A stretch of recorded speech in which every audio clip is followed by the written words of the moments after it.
You do amazing things. Amazing, amazing. You do amazing things.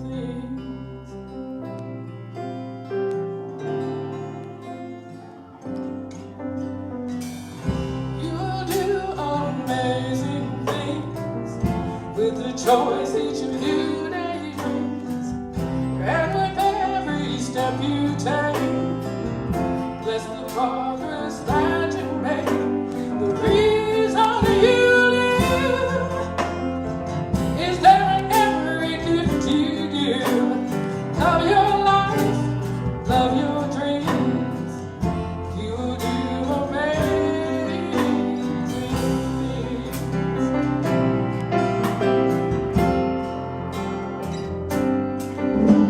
Amazing, amazing.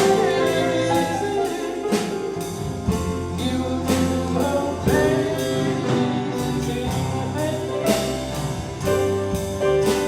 Amazing,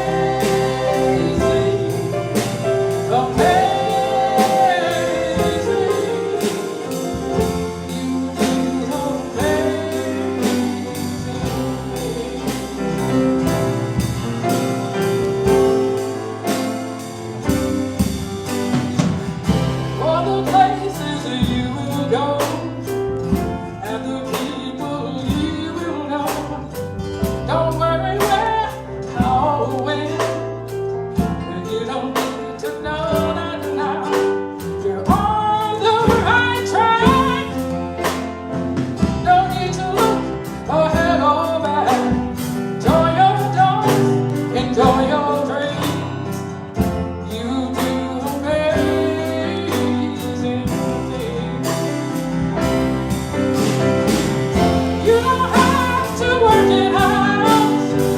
Just stay here and now. Let your mind rest for a little while.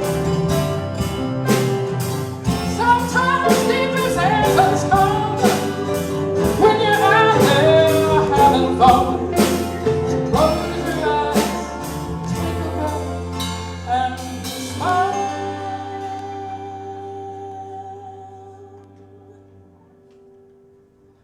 Amazing, amazing.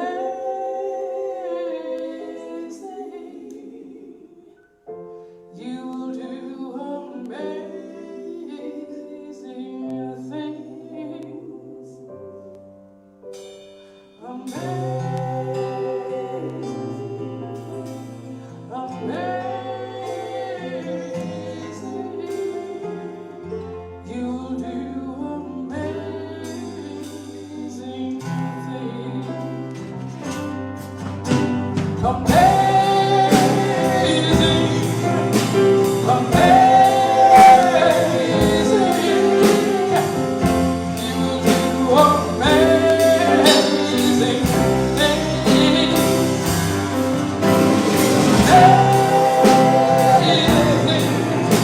Amazing, amazing.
time for a journey of youth. As Harmony members, I invite you to envision growing with the church. I'd like you to get ready to take a deep breath. I invite you all to take in a deep, relaxing breath in and out. As together, we hold the vision of Harmony Spiritual Center filled with the joy and the laughter of young people. As we think and imagine together, so it becomes, and so it is. Thank you.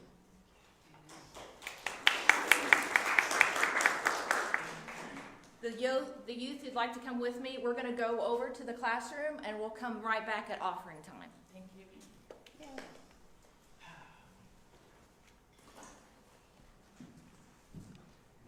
Thank you, Arwen. And thank you, singers. Just beautiful, and the band. Just thank you so much. So, I'm going to move some of this stuff out of the way. David normally does this. He's busy right now. Pulling his car out of a ditch, but his own ditch at his house. He probably didn't want me to tell you that, but hey, that's how it goes. We're family. We're family. Yeah, we're family. You guys don't know it anyway. He's not telling when he gets here. How many of you have ever had to do a presentation or talk or present something in public, in front of people more than your family? Yeah. How scary is that? It can be pretty scary. Yeah, exactly. Every time I get up here and everybody says to me, oh my God, how do you do that? It's such a scary thing. How do you get up there every Sunday? Or to whatever times I'm doing a workshop or whatever. How do you do that? Well, it's scary every time. That never goes away. It gets less. And what happens is, as you experience success, as you experience the feedback, you experience that you can do this and you're not going to die. As you experience that, that grows. That feeling that you can do it, it grows with you. And I want to share that with you this morning about faith. And so first of all, I want to welcome all of you here. Thank you so much for coming. And thank you those of you who are watching us and joining us from Facebook. Thank you so much for being here. But I want to talk with you this morning about faith. 2 Corinthians says that we walk by faith. So what exactly is faith? A lot of people talk about the difference between, can you hear me? Okay. Belief and knowing. So I want you to do this right now. Think about something in particular. Just think about something in particular that you believe. Just think about it right now in your mind. What do you believe? And see what that feels like in your heart and body, what you believe.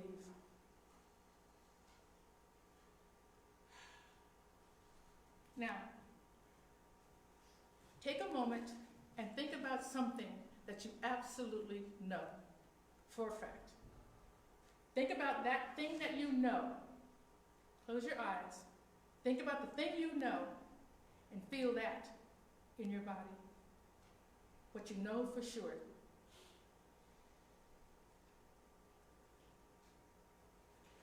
That is what faith is. Faith is what you know for sure. It's not about trusting. It's not about trusting what you don't see. It's about faith and expectation. I expect Spirit to show up when I call upon Spirit. And the reason why I expect it is because the experiences that I've had with Spirit showing up.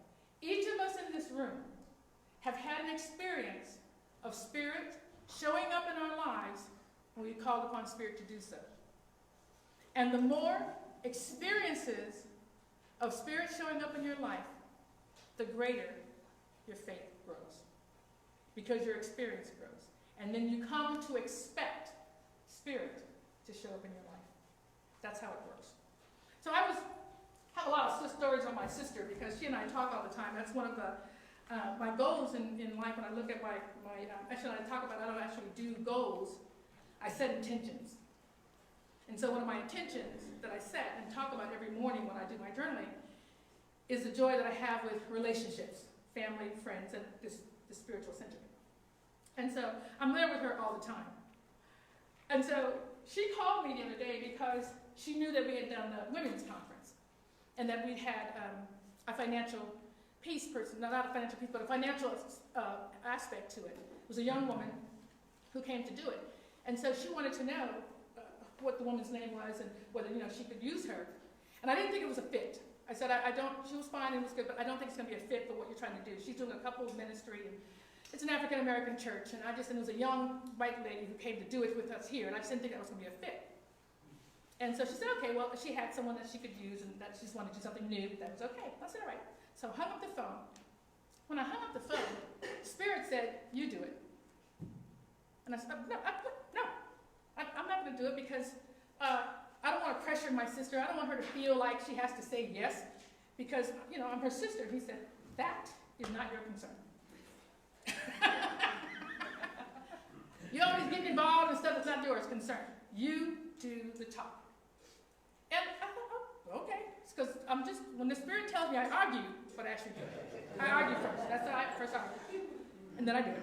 So I called my sister and I said, I can do this.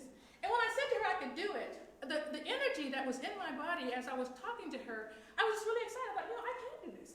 So I can do it. I know exactly, we're doing the things with Edwin Gaines, the 4 spiritual laws. I'm doing that every Sunday, every Tuesday I'm doing that. I was talking about it a lot. I'm doing another income growth, prosperity thing with CSL. Certainly I've taken the financial classes with them, so I know how to do it. And I was very excited about it. My sister said, oh my God, yeah. You have the energy. She said, God had already taken care of it. He's like, yeah, absolutely. You're hired. So, got off the phone. And then what happened next? Well, Doubt. Worry. Worry. Oh my God. How am I going to do this? What am I going to do? And of course, that's just you talking. That's your fears talking. That's the critics talking. That's not God talking. Because here's what we know. Spirit isn't going to have you do something and then leave you hanging, right? Spirit's going to give you all the tools that you need to get it done. But worry just happens. I have one of my sister again, her father-in-law says, and I love it, he always says, he's so pragmatic, he says, well, if you're going to worry, no need to pray. But if you're going to pray, no need to worry. Do one or the other.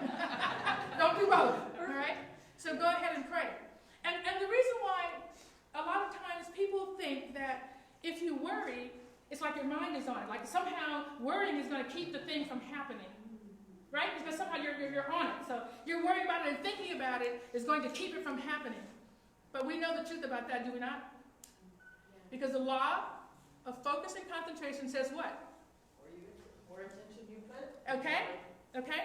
What we focus upon grows. New Thought says, where attention goes, energy flows. So worrying is simply negative prayer. It's negative prayer. You're going to get exactly what you're looking for. And Jesus told us this in Matthew 6:27. Which of you, by worrying, can add 1 cubit, which is 18 inches, to his stature? How is worrying going to change it? It is not. It makes no sense to worry even about the things which we believe are big, present, and real. So we had this discussion in our class this morning. This is a subject that's difficult to grasp, but it is the truth. And one of the members said, oh, you mean the difference between big T and little t? Yes. Okay? So little truth is what we see, appearances. Big truth is what we imagine and envision and call into our lives, which is why we are visioning for our youth department. We'll be visioning at the end of this for the growth of our church. It's not about what appearances are. It's about what we vision and what we call in. what we hold in our minds in our own mind individually for our individual lives, and what we hold in mind as a collective. That's what it is. So there is nothing big or small. When you ask Spirit for something, see, big and small is a physical thing, right? It's something about the physical planet that has us think that this is bigger and smaller, and for you to give me a job at Walmart, that's small, but for you to give me my own business, that's huge. It's not, though, is it? It's all the same for Spirit. There's no time, space, there's none of that. Whatever you request and whatever you know that you can have, because your experience with God showing up in your lives lets you know. It's what Oprah Winfrey says, what I know for sure. What I know for sure. Even if and when the worries come, I already know that that's just me. I know for sure that Spirit's going to bring what I ask, and it's simply my fears of not being worthy, of not knowing enough. I know. I don't need to know enough because Spirit knows enough. And everything I need to know, Spirit flows to me. Everything. Everything you need to know for whatever it is you want to do, whatever you need to have, you pray. You make a choice. And we don't do beseeching prayers, right? Right? Our prayers is that root cat we talked about before, I'll tell you now, where we recognize there's only one power, and one presence, and one source in the universe and in our lives, and that is God, the good. There's only one. We are united and connected with that Spirit. We choose what we want. We don't ask, we don't beg, we don't beseech, we just choose it. We declare, and we choose it by declaring, I am. I have, I do.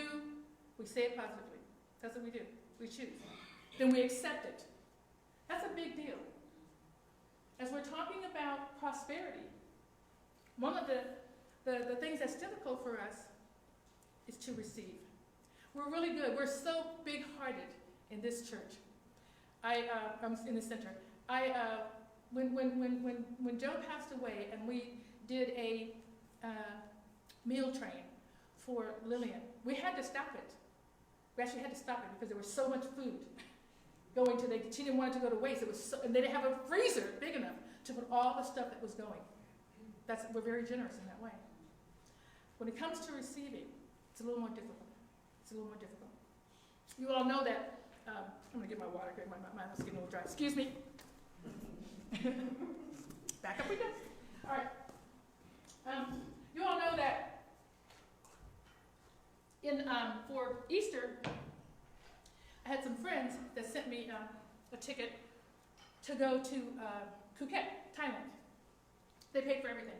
Paid for the ticket, my hotel, my food, everything that was happening, and gave me $1,000 when I was there. Do you know how long they've been asking me to come? They've been asking me to go for 3 years. I finally just couldn't keep saying no. So I went. And the reason why I went, because I finally said to myself, what is the matter with you? Other people were asking me the same question. But what is the matter with you? But it just seemed too big, right? Who does that? How can you accept such a huge gift?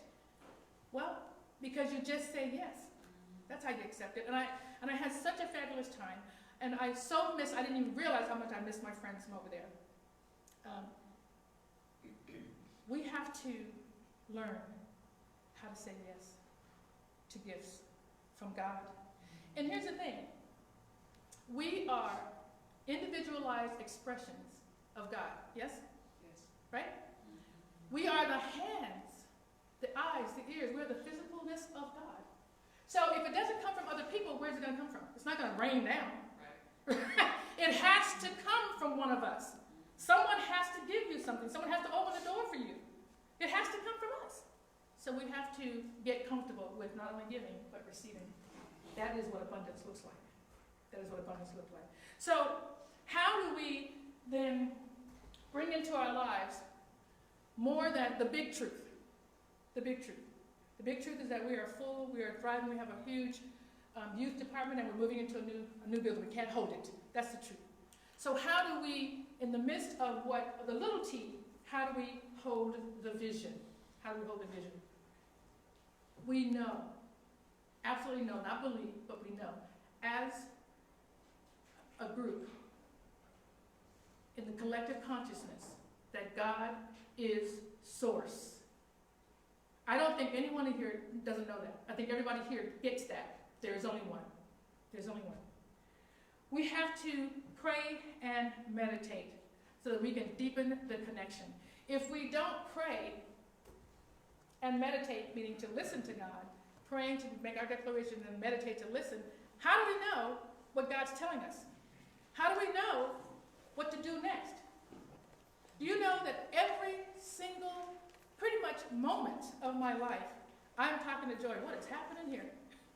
What do you want me to do? Why is this clown in front of me? Whatever. Whatever I'm saying. Yes, these are the words I'm using. I don't say those out loud. That's what I say to myself, because I'm not Jesus. Still human, still human. But I don't say it because I want to be more. I want to be greater. I want to be better. And I call on God to help me with that in everything that I do. Because I love you. I love all of you. I love people. We are connected. And I want to act as though I do. I want to act as though I do. So I call on God.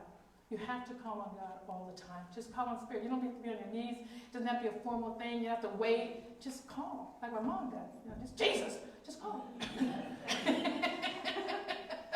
Just call. Just call.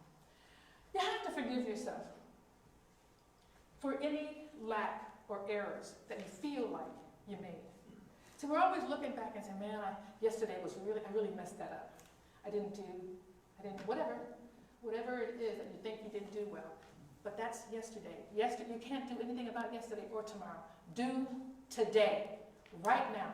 Do that well. That's all we get. You don't need to worry. So let it go. Create some kind of process within yourself that you forgive yourself every morning for whatever you think you didn't do enough and well enough and the day before. Let that go and live today. And do the best you can today. Because I believe me, you did the best you could yesterday. That's all there is. Do the best you can every given day. You are already enough. And God is with you because God is you. God is you. So just do the best you can. Let it go. See and picture and focus on all the time what you want. We act now that we hold the vision. We act now that we see where we want to go.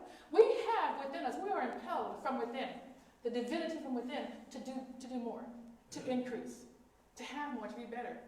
The parables of the talents tells us that. It tells us that if you, for those who made more with their talent, they received more.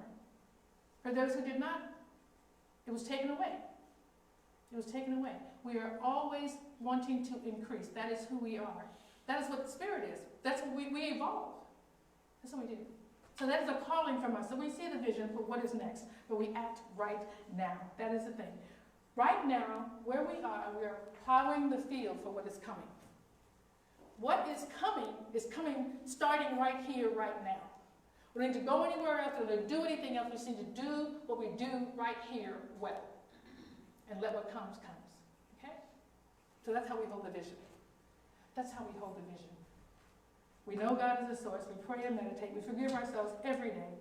We picture and see what we want, and we act now. To walk in faith is to be in flow.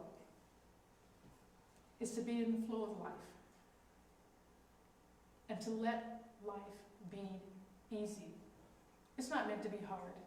Yes, we can do hard work, but it's not meant to be a struggle. It's not. Be in flow. Let life be easy. Stop. Breathe. You remember, when we were growing up, how our parents, our teachers, someone always told us, before you act, angrily or whatever it is, count to 10. Remember that? Count to 10. That is a pause. That is a pause to breathe, to allow something else to happen. Right now we say, be in the moment, stop and breathe and all that. But the same thing our parents told us and their parents told them. Count to 10. Take a breath. Okay? Listen, ask, receive. Listen, ask, receive what you need, and expect help to come. And each time help comes, your faith is built and grows. And you do it more, and you do it more, and you do it more. Expect help to come. God is in you, so God is always with you. There is nothing else. There is only God. And you are all individualized expressions of God.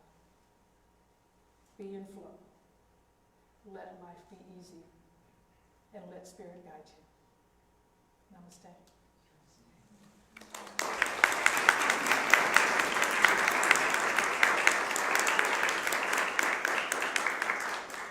You guys can come on up, but I'm going to take this time now to, every time after my message, to anchor our vision in prayer. I'm going to do one thing. Just hang on. I'm going to, again, take a moment to take in a deep breath together. We're going to vision in the collective consciousness. So together, and we take a deep breath and release it whenever you are ready. We know we are creative beings manifesting our lives through our thoughts and vision. We anchor now in our collective minds the vision of harmony as a growing, thriving, abundant center filled with joyous young people and wise elders. And so it is, and so we let it be. Amen. Oh, I'm singing. Where am I going? I'm singing. Step up. Wow, isn't it? My God. It keeps on going. He said the mind's the first thing to go. It keeps on going. Do you want to come?